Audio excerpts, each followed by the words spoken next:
السلام علیکم ورحمۃ اللہ وبرکاتہ۔ کیسے ہیں آپ سب؟ اللہ پاک آپ سب لوگوں کو خوش و آباد رکھے، آپ کی تمام مشکلات دور کرے اور آپ کو بہت ساری خوشیاں نصیب کرے۔ الحمدللہ ہم بھی بالکل ٹھیک ہیں۔ And welcome back to new and other vlog. آج کی ویڈیو ان سب کے لیے ہے جو زندگی کے کسی موڑ پر مایوس ہو چکے ہیں، جنہیں لگتا ہے کہ شاید اب ان کے لیے کچھ نہیں بدلے گا۔ اگر تمہارے دل میں ذرا سا بھی ایمان باقی ہے تو سمجھ لو اللہ ابھی تمہارے ساتھ ہے۔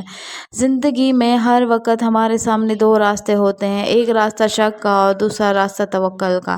شک والا راستہ آسان لگتا ہے مگر انجام تباہی ہے، اور توکل والا راستہ مشکل لگتا ہے مگر آخر میں سکون ہی سکون ہے۔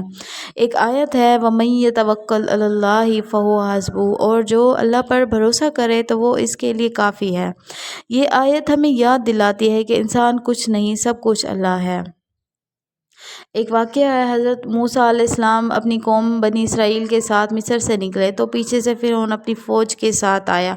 فرعون کا ارادہ یہی تھا کہ موسیٰ اور ان کی قوم کو ختم کر دے۔ سامنے ایک بڑا سمندر تھا اور پیچھے خون خوار فوج۔ بنی اسرائیل کے لوگ گھبرا گئے، انہوں نے کہا اب ہم پکڑے گئے، بچنے کا تو کوئی راستہ ہی نہیں۔ تب حضرت موسیٰ علیہ السلام پورے یقین سے بولے ہرگز نہیں، میرا رب میرے ساتھ ہے اور وہ مجھے راستہ دکھائے گا۔ اور وہی ہوا، اللہ نے سمندر کو حکم دیا، پانی دو حصوں میں بٹ گیا، راستہ بن گیا اور حضرت موسیٰ علیہ السلام اپنی قوم کو لے کر پار ہو گئے۔ فرعون اپنی فوج کے ساتھ پیچھے آیا تو وہی پانی جس نے موسیٰ کے لیے راستہ بنایا تھا فرعون کے لیے موت بن گیا۔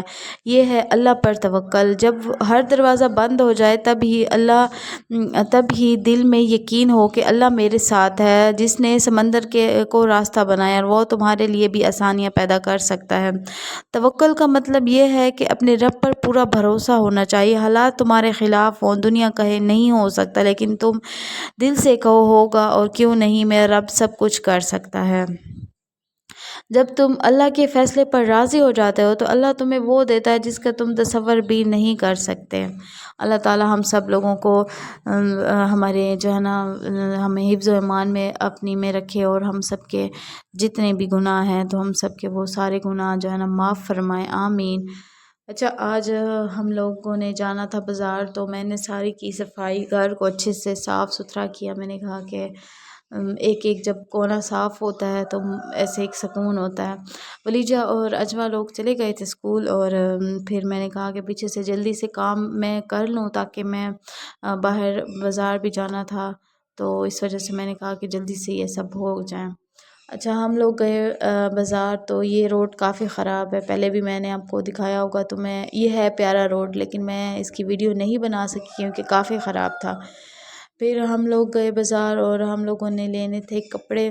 ہماری فیملی میں ہے ایک شادی، تو جس کے لیے ہم نے لینے تھے اجوا اور ولیجہ کے لیے سوٹ، کیونکہ میں تو جاتی نہیں ہوں اتنا خاص شادیوں میں، امی بھی نہیں جاتی اور بڑی بہن بھی نہیں جاتی، یہ دونوں جائیں گی یا ان کے ساتھ شاید امی چلی جائیں، تو اس وجہ سے نا ان کے سوٹ نہیں تھے۔ 2 سال پہلے ہماری شادی کوئی ہوئی تھی تو ہم نے اس پہ نا کوئی کپڑے وغیرہ بنائے تھے، اس کے بعد جو ہے نا نہیں بنائے، اور وہ جو کپڑے ہیں نا اجوا کو ہو گئے تھے تنگ۔ ویسے ہم لوگ سوٹ نہیں بناتے کیونکہ اتنے کلوز نہیں تھے، تو اجوا کے جو سوٹ تھے نا وہ تنگ ہو گئے تھے۔ ماشاءاللہ سے ہیلدی ہے اجوا، اور ولیجہ جو ہے نا اس نے ضد کیا کہ مجھے بھی چاہیے سوٹ، تو اس وجہ سے نا دونوں کے لے لیے۔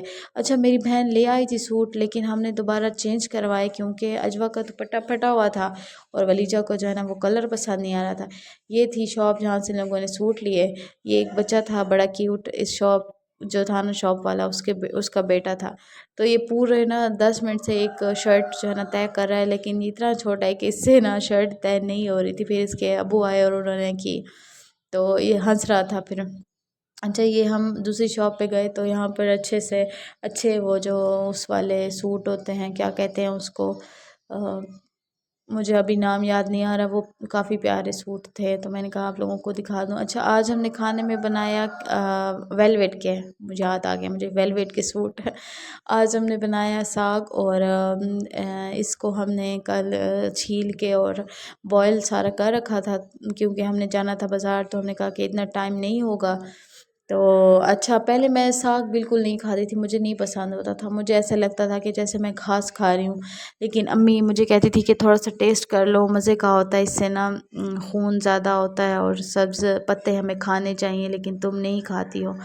پھر میں نے کھانا سٹارٹ کیا تو پھر مجھے اچھا لگنے لگ گیا، تو اسی وجہ سے نا اب میں کھاتی ہوں۔ اچھا ہم نے نا پیاز اس میں پہلی دفعہ ڈالے تھے ساگ میں، ہم لوگ نہیں ڈالتے، ہم لوگ لہسن اور دہی وغیرہ میں بناتے ہیں۔ اچھا اس میں ہم نے دہی بھی ڈالی تھی، لیکن میں نا وہ کلپ جو ہے وہ جو کیپچر نہیں کر سکی، تو ساگ بہت زیادہ مزے کا بنا تھا، اتنا مزے کا بنا تھا نا کہ میں آپ کو بتا نہیں سکتی۔ مجھے تو اب روز جو ہے نا ساگ ہی کھانا ہے، کیونکہ بہت اس کا مزے کا ٹیسٹ تھا۔ اچھا ہم نے اچھی طرح سے بھونا مسالے کو، اور اس میں ہم نے گرائنڈ کر لیا ساگ جو پتے تھے۔ اچھا ہم نے گرائنڈ بھی پہلی دفعہ ہی کیے، اور پیاز بھی پہلی دفعہ ہی ڈالے، کیونکہ ہم لوگ پہلے پتے جو ہے نا وہ کاٹ کے اور ان کو بوائل کر کے بس وہی بنا دیتے تھے۔ کھانا ہمارا ہو چکا ہے تیار، اور ہم کھا رہے ہیں اور اللہ کا شکر ادا کر رہے ہیں۔ اگر آپ لوگوں کو میری ویڈیو اچھی لگی ہو تو پلیز میری ویڈیو کو لائک شیئر سبسکرائب کر لیں، دعاؤں میں یاد رکھیں، زندگی رہی تو انشاءاللہ ملیں گی کل، تب تک کے لیے اللہ حافظ۔